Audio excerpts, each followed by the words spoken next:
Pain was an invitation to place attention in such a geometry as to restore the symmetry we call healing. So the activity of saying, oh, my foot has this huge pain in it, instead of saying, that's a pain in the ass, and I must declare war on pain. No, that's a mistake. What you need to do is say, oh, dear foot, you're inviting me to place attention there. And the attention creates the still point, which is the centering force, which creates a phase sorting of the electrical field there, which turns the dull pain into a sharp burning pain, which is a great gift to focus the pain. At which point, the asymmetry becomes symmetry, because compression is the only possible way to sort anything. And so that, in effect, restores the electrical symmetry we call healing. Yeah.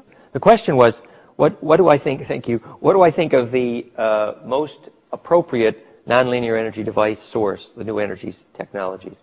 I worked with Adam Trombley and the Faraday Disk Group. I worked with Tim Wilhelm. I worked with Tom Balone. I lectured at the first International Symposium on Nonlinear Energy Device Technologies in Atlanta, sponsored by George Hathaway. And my most recent newsletter on the website is the same as the title of my talk at those conferences, which is Why Free Energy Devices Are Not Free. And essentially the message is this.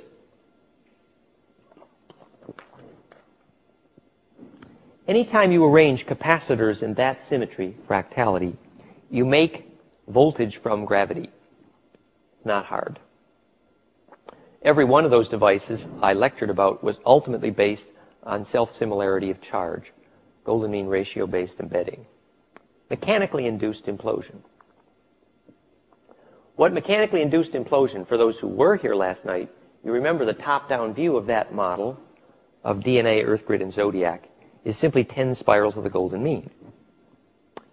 And so that is a way to create implosion and fusion and centripetal force that adds and multiplies wavelength and velocity through the speed of light, creating the pulling of the drain plug in the bathtub, which creates suction of charge between frequencies through the speed of light, because the adding and multiplying of the wavelength also accompanies the adding and multiplying of the wave velocities. And that acceleration path, we know, is the physics of gravity. So in effect, gravity is charge that found a way to accelerate through the speed of light. Okay? So if you arrange capacitors in a fractal, you get voltage from gravity, and you can pay your debt to gravity by becoming more fractal than the Earth underneath you. The gravity in any structure is proportional to the self-similarity of the inside to the outside. Nucleus is fractal to the valence electron. Yes, that's why the Siddhis of the TM meditators for floating works better under a gold dome. Because the gold is a valence fractal whose electrons are in that shape, the star mother. And so the charge envelope of the gold dome, like the gold dome of the White House, creates a potentially fractal electrostatic environment. And therefore, you can use that as a matrix in which to establish fractality in you electrically, and thus pay your debt to gravity and float. Well, the point I want to make about the quote-unquote free energy or scalar energy or torsional energy or zero-point energy devices is that, of course, you can get voltage from gravity. What you need to understand when you do it is you are bleeding the gravity field of Earth. In effect, you're bleeding an angel. What happens is that every time you make gravity, you create a way to accelerate charge through the speed of light. And that compression acceleration path is how inertia is pushed into the bloodstream, which is the gravity wormholes that pass between planets and stars. It's the physics of why, as Gurdjieff said correctly, planets and stars experience gravity relations erotically. It's how angels get born. When you repair the fabric of time, the fabric of gravity, you in fact stop your guardian angel from bleeding. So, to a physicist, the way you explain this is, when you accelerate charge through the speed of light in purely mechanical ways, the charge, once it gets through the speed of light, is dizzy. because only if it's coupled with biological intention.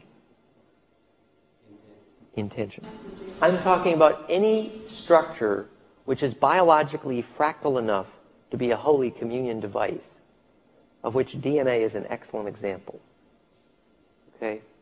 So a Holy Communion device is a device which, by so accelerating charge, makes it infinitely distributable.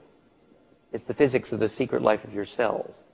So when we get to our ET history of DNA, we'll discover that the central galactic core cultures had rather specific hygiene rules about those who could use DNA on their star systems because it affected the Holy Communion of all other stars. Yeah? But instead of Ark of the Covenant type energy, I was just thinking of something like heat transfer pumps or something that's not necessarily as esoteric as what you're describing. Yes. Well, all of those devices, when they go over unity efficiency, are using implosion of the gravity field. All of them.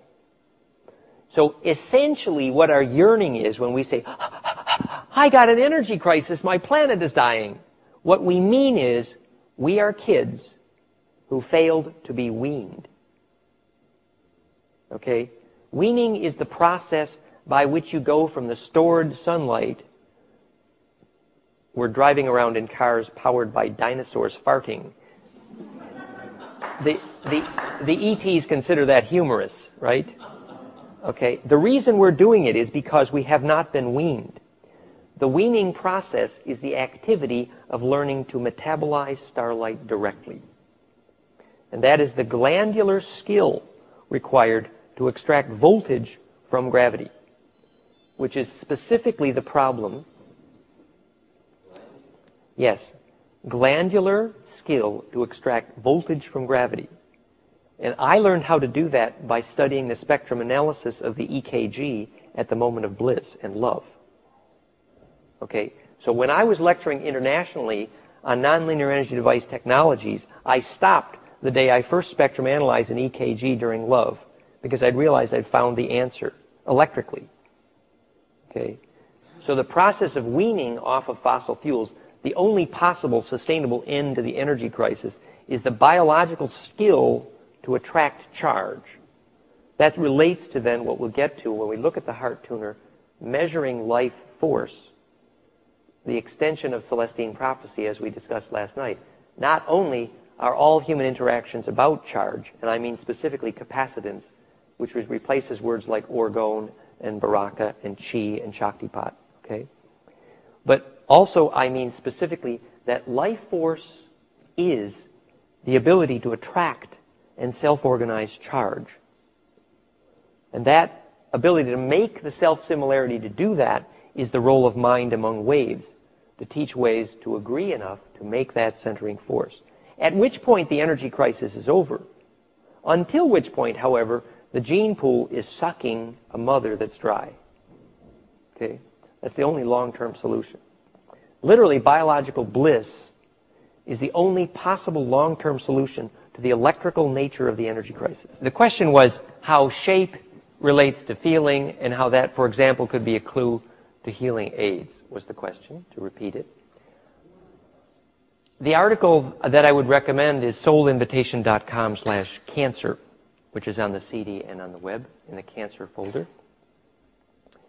And in it, we notice that a cancer cell is spherical, literally, whereas a healthy cell is an egg shape whose length to width ratio is golden mean.